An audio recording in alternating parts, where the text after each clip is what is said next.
We will start our journey together and begin the American story during a time of European discovery and colonization. We will consider what motivated explorers and conquistadors like Christopher Columbus and Hernando Cortez before examining the first two British colonies at Jamestown and Plymouth, its discovery and colonization. Our discussion about colonization begins in the late 15th century. Much of this early material should be reviewed from your world history classes last year. Of course, colonization involves more developed countries taking over lesser developed countries. For our purposes here, we're talking about Europeans going west into the Americas. The reason why Europeans did this included things as simple as just adventure seeking. They're curious to see what's out there. There's always a God component. There's always the idea of the civilizing mission. This is something we'll talk more about throughout American history, whether it's settling the West or imperialism in the 20th century. There's always the wealth motive, the idea that there's riches out there for us, also possible places to sell our goods. Then, of course, there's just glory. There's just people who want fame for themselves and for their country. This is a very competitive time in Europe. You have the Portuguese against the Spanish. You have the British against the French. And these countries will use the concept guns, germs, and steel to dominate these indigenous peoples. The people who benefit from this colonization, merchants who stand to make a lot of money as we open up distant markets, introducing new goods to places we've never introduced them before. Monarchs gain more power, gain more territory. And then just ordinary people get the opportunity at a fresh start for themselves and their families. Any conversation about European colonization in the late 15th century begins with Spain, who was the dominant naval power at the time. As we'll remember from our elementary school classes, in 1492, Columbus sailed the ocean blue. Of course, he thinks he's in the Indies. He's actually in the Caribbean. He has discovered new land that has not been touched by Europeans before. And as you can see on the map, in his 4 voyages, he really covers a lot of ground, never making it to North America. But in Spain, these voyages will be considered a disappointment because he doesn't really deliver the riches that he had promised King Ferdinand and Queen Isabella. Of course, another impact of this is the impact on indigenous peoples living in here. The enslavement and the killing of many of the tribes that Columbus and the Spanish come into contact with. And we'll talk more about the legacy of Columbus when we get to class. What Spain realizes, though, that there's a new world, and they start sending out conquistadors into Central and South America. Of course, Cortez wiping out the Aztecs in Central America. Pizarro doing the same thing to the Incas near what would be modern-day Peru.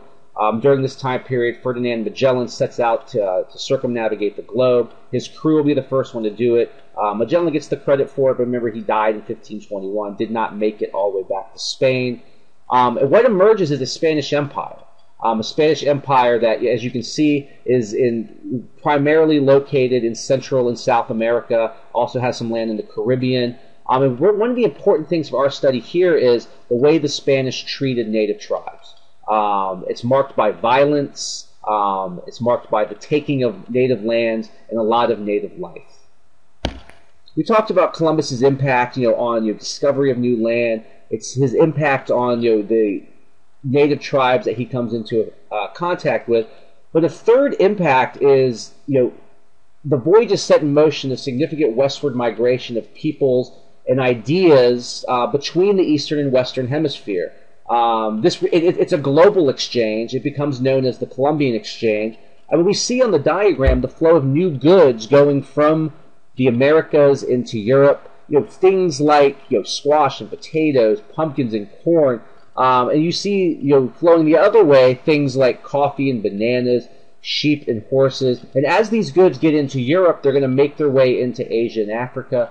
But one of the most important parts of this Columbian Exchange for the study of American history is the impact of disease. Diseases like cholera, diphtheria, mumps, and all the other ones that are listed there will end up wiping out millions of Native Americans whose immune systems aren't equipped to deal with these European diseases that come across the Atlantic Ocean.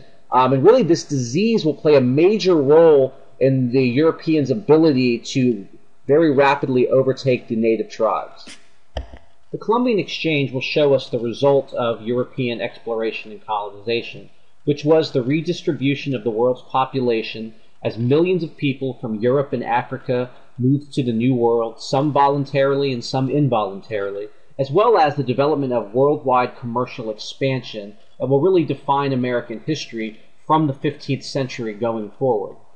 When we talk about France during this age of exploration, we start by looking at Jacques Cartier, who in 1534 sets out to find the Northwest Passage, which was believed to be an all-water trade route to Asia. And while he never finds this passage, he does lay claim to Canada and parts of the Mississippi River Valley for France. This particular territory becomes important during the French and Indian War in the middle part of the 18th century. And unlike their Spanish and British counterparts, we don't see massive immigration by the French into North America. They're more interested in the fur trade. So what we see is a very peaceful existence between the French and the Native Americans. This is a key difference for French colonization versus especially the British. And again, this will have ramifications when we get into the French and Indian War. English colonization at the end of the 16th century is marked by failure. You have Humphrey Gilbert's failed attempt to colonize Newfoundland in 1583.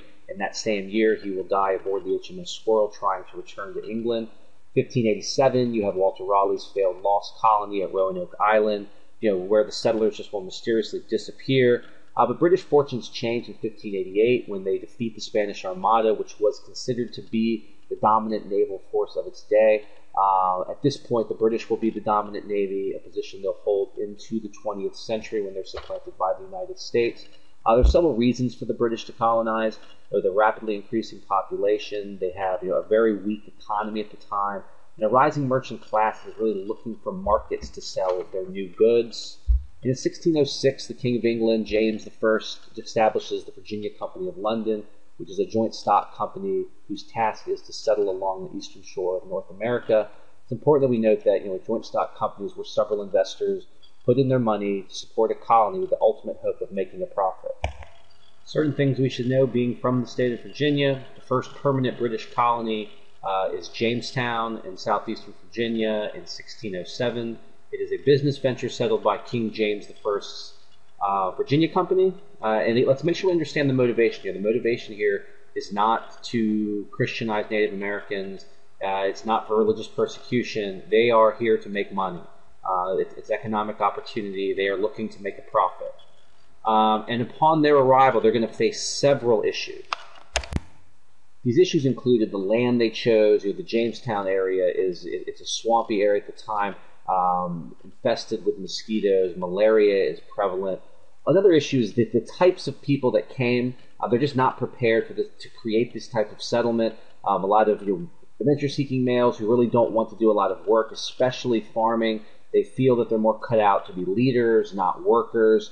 Also, they really only send men. There's really not a lot of women that enter the colony until 1619, when the Virginia Company sends over what are known as tobacco brides, basically women who are sent over here to marry someone in exchange for tobacco. Poor relationships with the Native Americans is a big issue. John Smith, who's really the first real leader of the colony, had created a somewhat successful alliance with the Powhatan Confederacy. But over time, as they see the settlers increasing in number, they become more wary. We start to see Native American attacks. And lastly, it's just death. Of the original 150 settlers who come, only 38 survive by the end of 1607. The starving time, the winter of 1609, of the 600 new colonists who enter the colony, 60 will survive. Colonists are eating rats, snakes, roots. They're even boiling shoe leather. You can imagine what that might taste like. It's not a good time to be in Jamestown. One word to describe what saves the Jamestown colony, it's tobacco. John Rolfe will start to grow a type of tobacco that people in England like to smoke. This will become the first cash crop in the British New World. Also, this will make the Jamestown colony profitable for a time. The impact of this is far-reaching.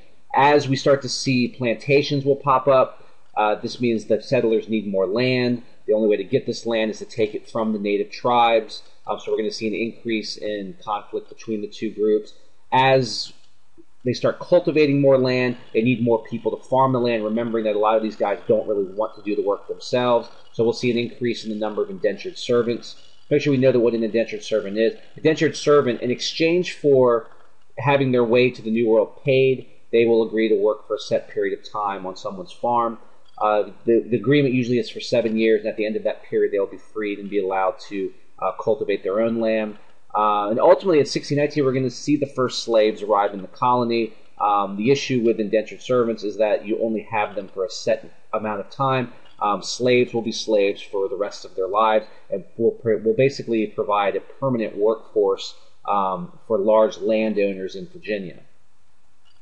One last thing on Jamestown before we move on. In 1619, the colonists will organize what is known as the House of Burgesses. This is the first representative assembly in America. Of course, we talk about representative assembly. It's where settlers will elect people to represent them in this body. This body today is known as the General Assembly of Virginia. It is an early example of democracy in the colonial period. And we'll talk about a couple more in the near future. All right, so we'll close the show by talking about the Plymouth colony. Puritanism emerges following King Henry VIII's break with the Catholic Church and the creation of the Church of England. Of course, Henry VIII, best known for his 6 wives, 2 of whom he had beheaded. Puritans want to purify the new Church of England. They want to remove the traces of Catholicism in it. A second group, known as Pilgrims or Separatists, want to completely split from the Church of England. And they will ultimately go to Holland before seeking refuge in North America. The reason why they're coming to North America, of course, is to escape religious persecution, unlike the people who went to Jamestown. And they're going to establish the second colony at Plymouth in 1620. So the second colony in the New World, located in Massachusetts, will have a few advantages over the people who settled Jamestown. First off, they center the colony around religion. It provides a social structure for the colony. It's not just making money and profits. So socially they have that advantage. Also, they send entire families, which again is more stable. People tend to be happier because their families are with them. And lastly, they have a better relationship with native tribes. My emphasis there on initially is because this will very quickly change, as we'll see next time when we talk about what happened with the Pequot War. The settlers at Plymouth will basically create a society that is governed by their religious beliefs. This is why it gets the title of a covenant community. They believe that they're entering into an agreement with God, and God will take care of them as long as they live their lives this way. And it leads to what's known as the Mayflower Compact. The Mayflower, of course, the ship that brings these people to the New World. William Bradford will be the first governor of the colony. But what the Mayflower Compact provides is that it basically provides a basis for self-government in the Plymouth colony. It establishes majority rule. It guarantees rights to all white males who are members of the church. And again, like the House of Burgesses, this is another example of democracy during the colonial period. We will look at the 3 distinct colonial regions that emerge next time. And until then, good night, Albuquerque.